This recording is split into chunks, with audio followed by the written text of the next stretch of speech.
Last year, I read 50 romance mangas, and today I'm going to be ranking them on a 6-tier system. Now, starting from the bottom up, we've got this is a crime tier. Now, these are for mangas that they're just a bit toxic for me. They have some red flag behavior, some red flag guys, and some tropes I might not like. And in my opinion, they belong in jail. Then we have It Gave Us Nothing. Now, these are for mangas that are just mid. They're not good, they're not bad. They're probably a bit copy-paste with what I've already read before. And they're fine at best, but disappointing at worst. Then No Thoughts, Just Vibes. Now, this is when you can just turn off your brain and just read it and you're having a great time. It doesn't have to have a thick plot. It doesn't have to be crazy. It's just good. It's a bit simple. You're literally just along for the fun ride, basically. Now, fluffy goodness. I love these mangas. Oh my goodness. Okay, these top next tiers, they're all pretty much the same, as in I really, really love them all. But fluffy goodness is that warm, cozy hit of serotonin that you need whilst reading a manga. I love them. Then I think about this daily. Now, this is the manga that you binge. These are binge-worthy mangas. They're great. I'm obsessed with them. I'm addicted. And when I was reading them, it's all I could think about.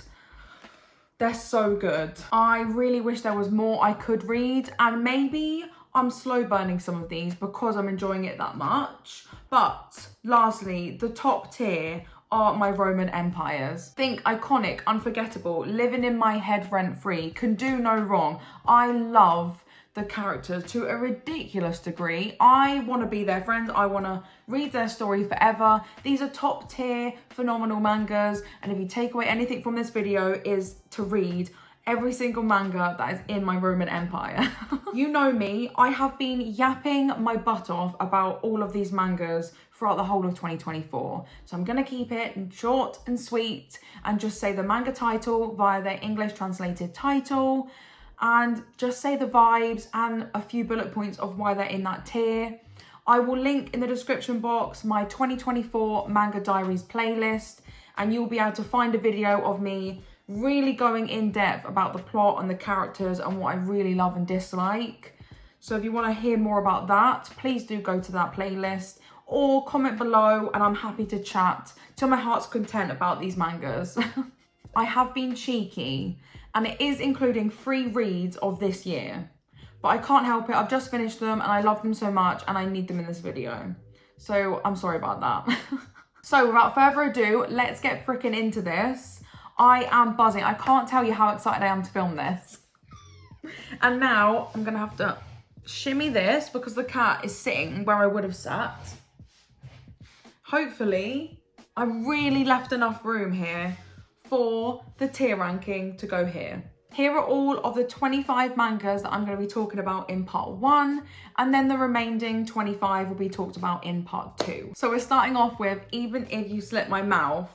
This is such a good manga, and surprisingly, because this is like a supernatural romance, it can be a bit creepy. I mean, the female main character, what's her name again? Miraku. She has a really scary slit mouth and her job is to scare people.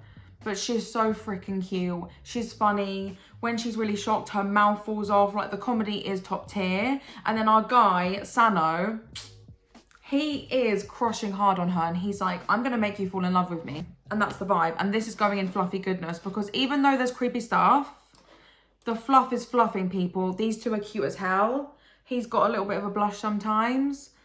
She's adorable. It's amazing. Plus, there's like side characters and you find out about their love story and that freaking melted my heart. This is fluff, just with some supernatural creepy elements to it. Now, Yona of the Dawn. We know where this is going, people.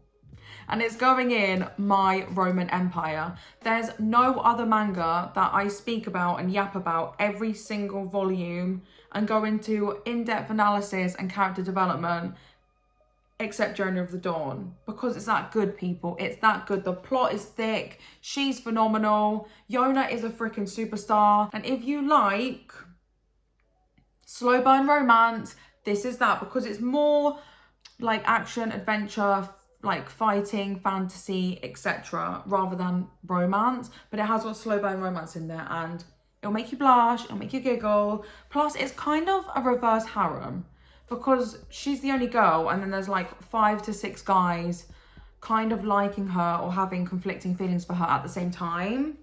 So if you like that trope, this is that. But there's only one guy for her, and it's Hawk. I love them. I love them so much. And she's badass, so read it. Now we've got Shared House Kitten Blue. This is going in as it gives us nothing. This is mid, as mid can get. And I made it quite far through this. I think a couple of, like, volume 6, I think.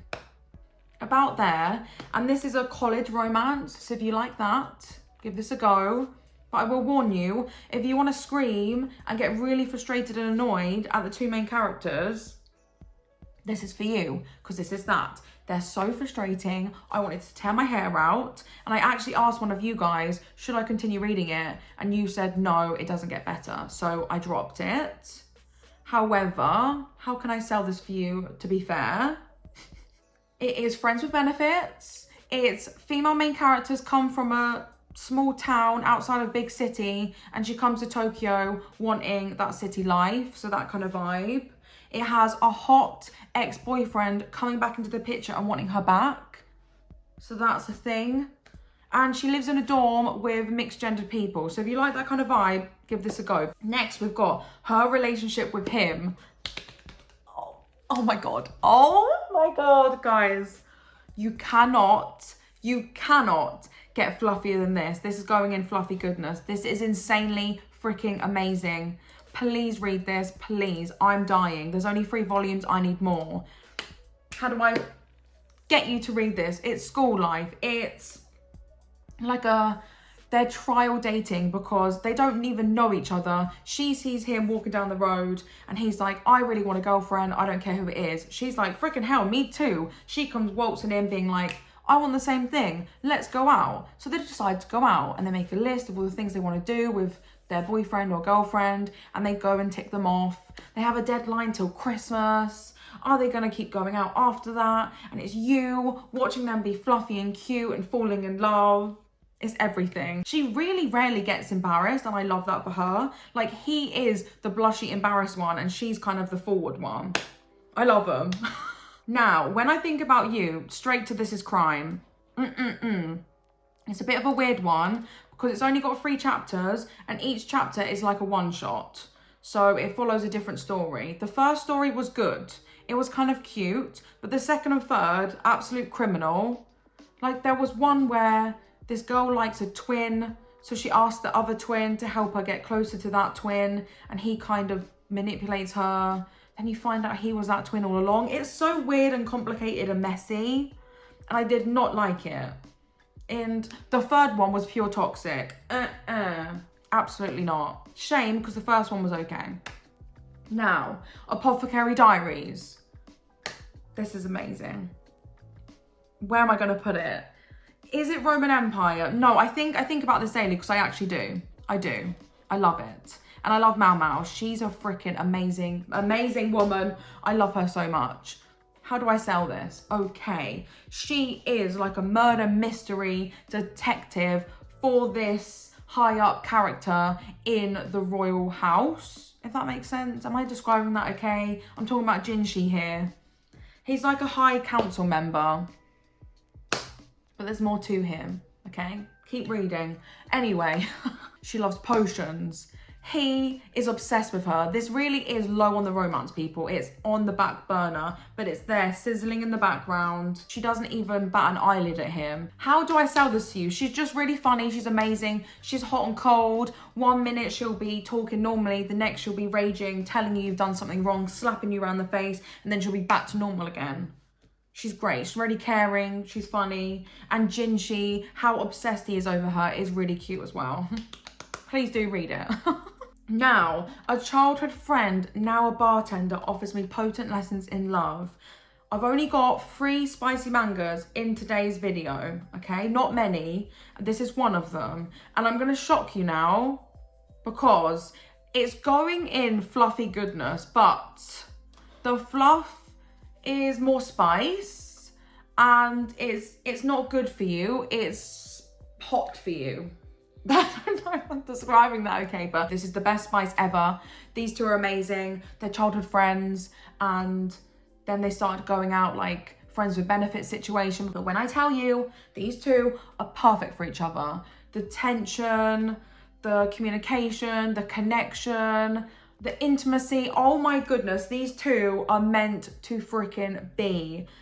They are fluffy. Actually, even the spice is a bit fluffy because of how cute they freaking are. Like, I'm just so happy for them.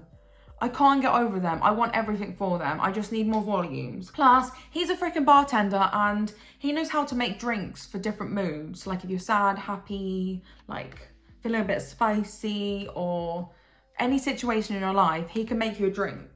I mean, what a man. Because he does treat her really well. In and outside the bedroom. I'm going to move on now. Also, she's really cute. Please do read it. And I love her style. She's just really hot. Anyway, I am moving on. Right.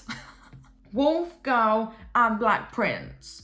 If you have watched any of my videos, you know where this is going. Like, if you watch any video from 2024, if you're new here, I do not like this manga, and it is in This Is a Crime. Now, it's not like I don't like all the characters, but Kaoya, no way. He literally treats her like a dog. He is a red flag. And you know what? If you like bully romance, you will like this. So it's a school life bully romance, basically.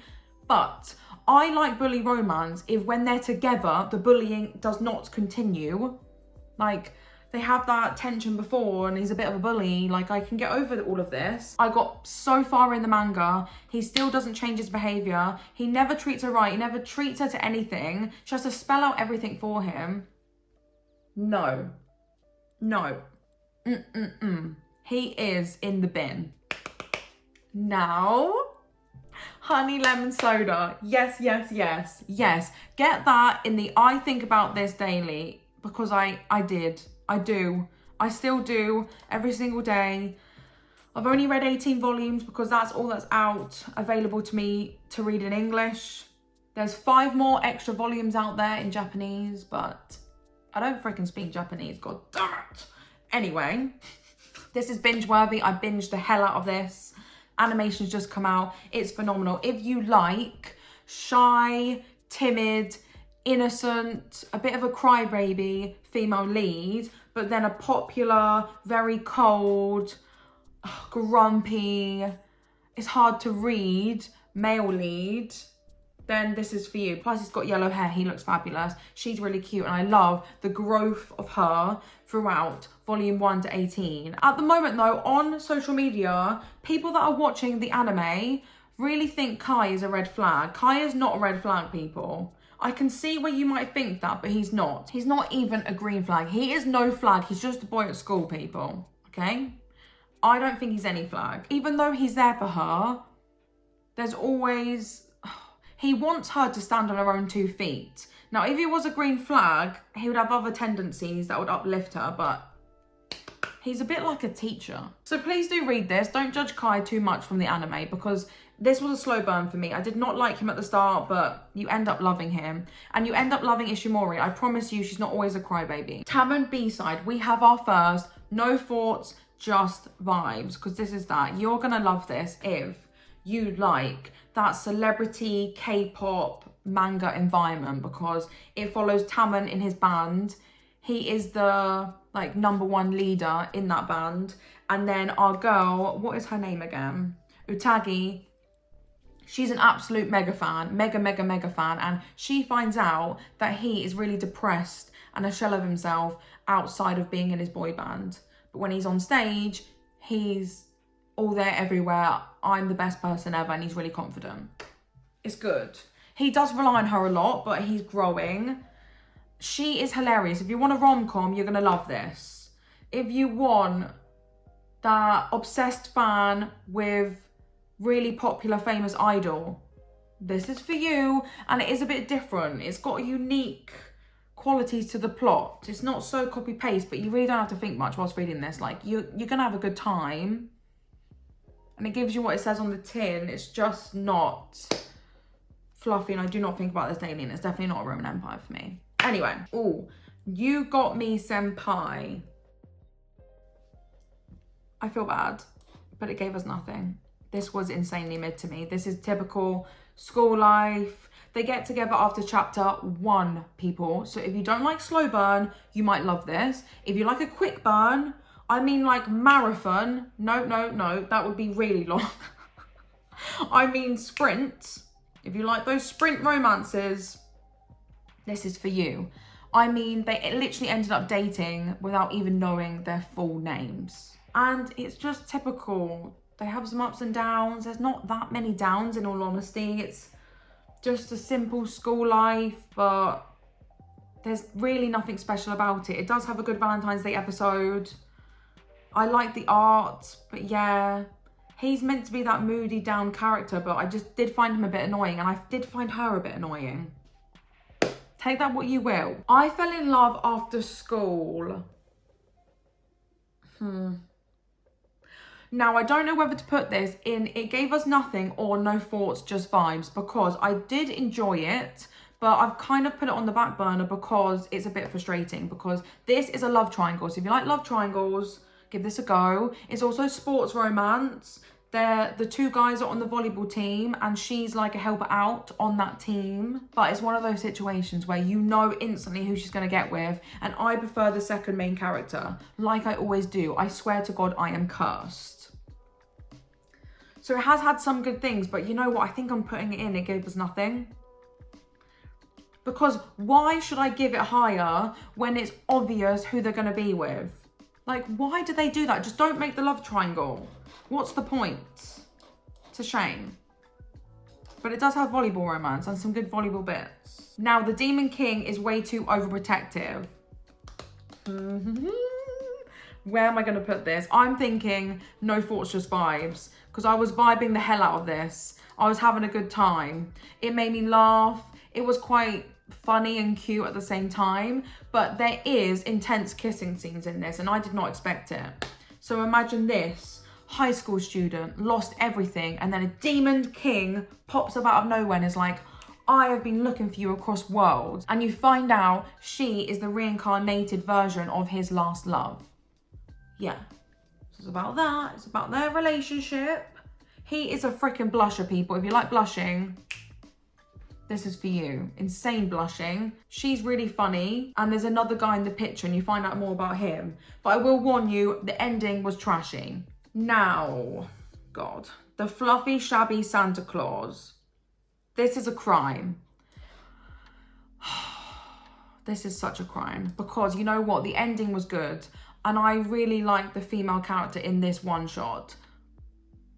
But the guy, oh my God, he's basically robbing this apartment and she sees it and they have like this one-to-one and you find out about his life and then he runs off, okay? But you find out that he used to beat his wife. So this man belongs in jail and I have no sympathy for him. But the female main character in this I really did like. Sweat and soap.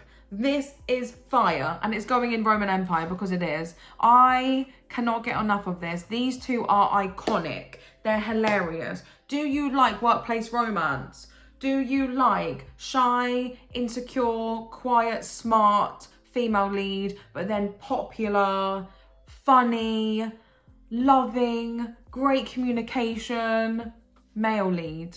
This is that. And I mean, this has some spice in, but the spice is so sweet and fluffy. These two are amazing. I mean, sometimes it's not fluffy, don't get me wrong, they do get spicy, but it's like the side plot. The main plot of this is beautiful. Their love story is great. And also, if you like keeping their love life a secret, they're hiding their relationship from everyone. This is that. He's the greenest green flag ever. And she has great growth and character development. Oh my God, she's so cute. She's adorable. She's a green flag. This couple's a green flag relationship. Everything about it is just amazing. Then we have, hi, I'm a witch and my crush wants me to make him a love potion. Oh my God. I don't know where to put this. This could be fluffy goodness and Think About This Daily and My Roman Empire. I think I have to put it in My Roman Empire. I have to, because these characters, I am obsessed with Rose. I want to be her. I want to be her bestie. I want to be her witch next door neighbor, and we can make potions and spells together and eat food all day and just hang out. And who is this knight character? I can't remember his name, which is really bad of me. Haruju. He's great as well. These two are really awkward. Okay, imagine this. Unrequited love, and then your crush of 5 years comes in and is like, I want you to make me a love potion. And then she has to deal with that. So it's about that. She's amazing. It's got great comedy. Oh my goodness, it's so funny. They're both awkward as hell, so it's kind of like two awkward, ditzy people falling in love. I mean, if that's not up your street, I feel bad for you because it's amazing. Then, Nina, the Starry Bride. I think about this daily, people. I love it. I love it. She's an orphan. She has no one. She then has to pretend to be the princess of the kingdom and is set to marry off to another kingdom to assure peace between worlds. Nina is a freaking G. She's fabulous. There's 2 guys in the picture. There's the one that took her. So could you say it's Stockholm Syndrome? That's what I'm worried about with this. But he's called Azur. He is tall, dark, handsome, stone face, cold, moody. And then the other guy, I've forgotten his name, but it's the prince that she's set to marry. He's got the look of being a really horrible person and moody, and everyone's a bit scared of him. I think he's going to show a bit of a soft side to Nina, because I'm only about 5, maybe 4 volumes in. I can't remember, but I'm not fully into it yet. Like, she's just gone over to the other kingdom. But I do think about this daily. Again, I'm obsessed with the female main character. She's a great protagonist. Nina, I love you. And I know there's an anime, so I need to watch that. Now, we've got... Oh my god, it's so good. Fall in Love, You False Angels. What do I do? Where do I put this? Let me describe it. Let me gear this up so you know how good this is. So, hidden identities at school. They're all prim and proper, but outside of school, they're different. They're more sharp, less sweet. She actually hates everyone. She wants to cuss everyone out, but she never does. He's quite moody looking, like he's got piercings, etc. Really cool hair. He's got a, what's it called when they shave a bit of their head and the rest of the hair's long? He's got that, whatever that's called. But in school, he's like all smiles and happy and cute. And it's about them two falling in love, people. Like them finding out about their secret lives. She falls so hard for him. She's head over heels for him. He has no idea. So where am I going to put them?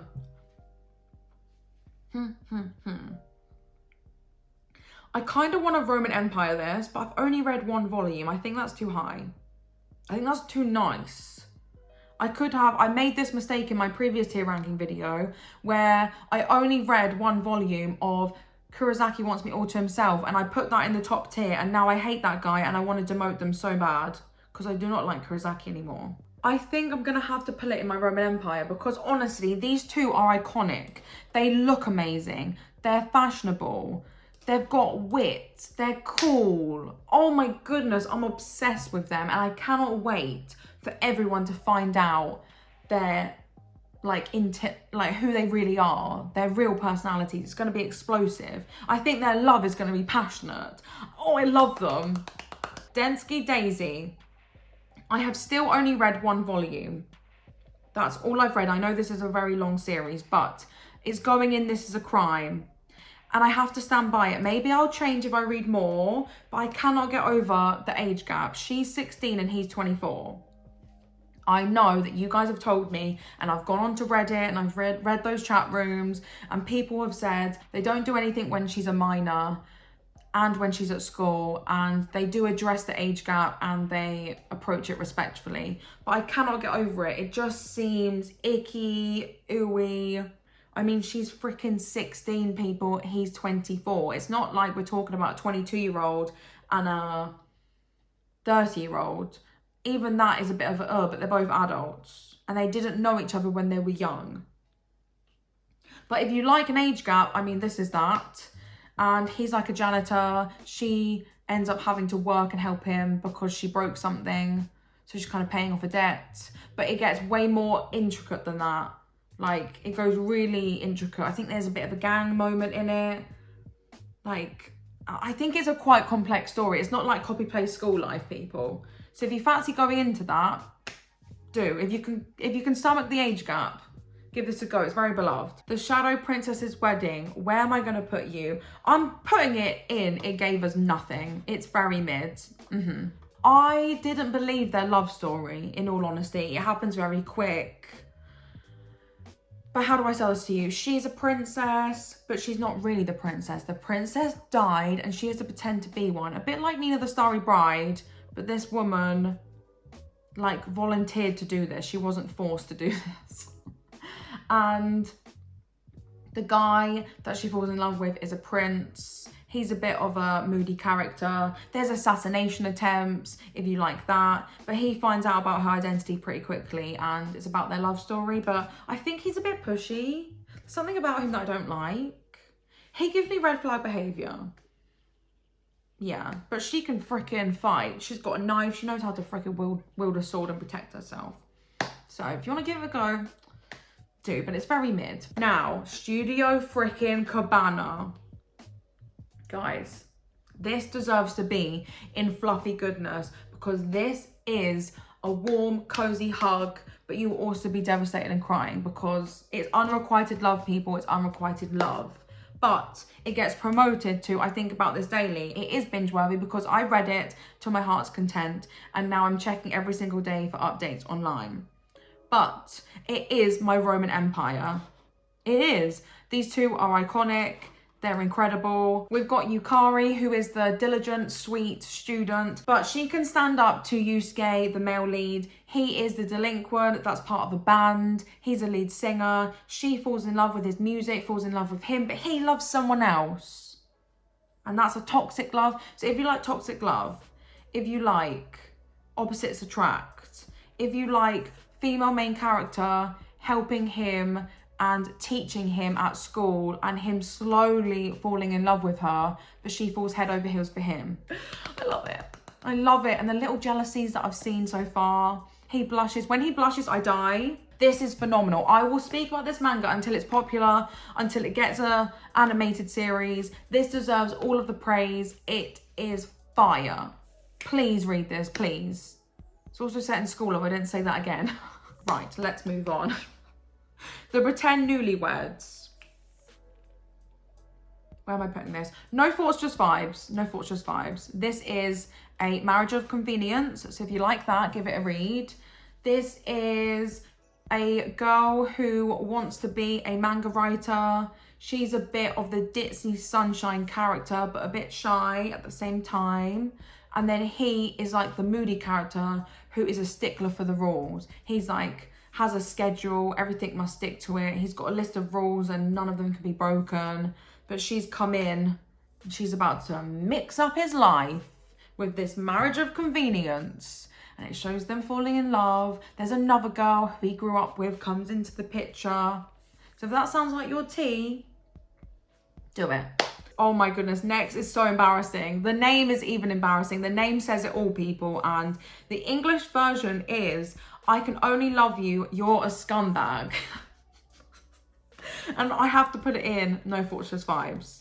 I have to, because it really is. This is one of those, if you know you've loved a toxic show, the show is trashy as hell, but you love it because it's trashy. This is that.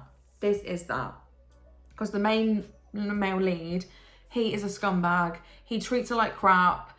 He like goes on dates with other girls right in front of her, but then she loves it. Like she's eating this up. And I don't feel bad for her because she knows everything and she's still going back to him and she's still loving him and she tries to make him jealous. So if you want a very toxic romance to read, guys, read this school life because it's that to a T. You don't need any thoughts to read this. You'll be banging your head against the wall, but you'll love it at the same time. Now, it takes more than a pretty face to fall in love. Oh my God, I'm obsessed. I'm obsessed with this. It's so fluffy though. I'm putting it in fluffy. Oh, I think about it on the daily. Let me caveat this here. It is fluffy as hell. But I do honestly think about this on the daily, and it's so binge worthy. It's amazing. It's a great school life manga.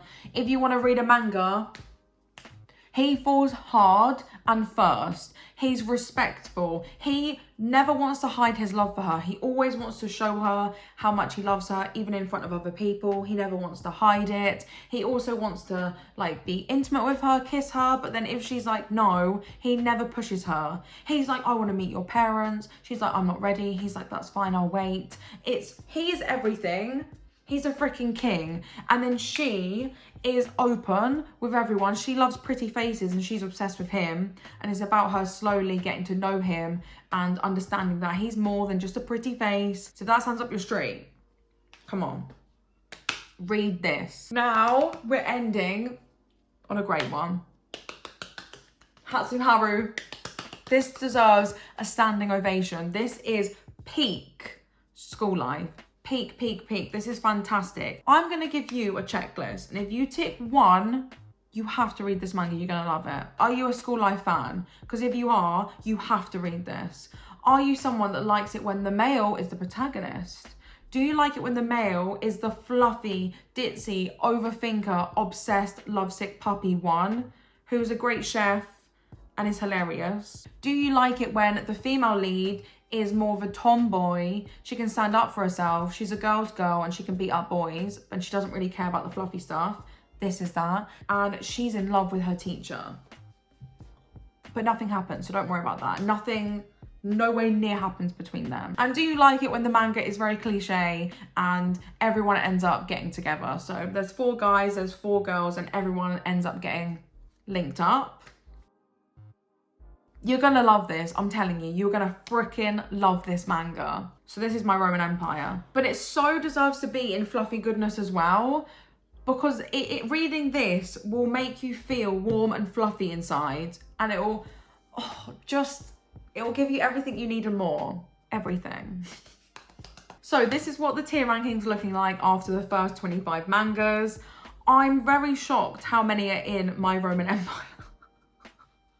I can't help it. But you know what? Some of these do belong in fluffy goodness. Like, I wish I could do them, like put them together, because Hatsu Haru and Hi, I'm a Witch and my crush wants me to make him a love potion, they both belong in fluffy goodness as well. But I'm going to leave you here. Let me know in the comments if you've read any of these mangas. Do you agree or disagree with my tier ranking? And I hope you enjoyed today's video and I hope to see you in part 2. Bye guys.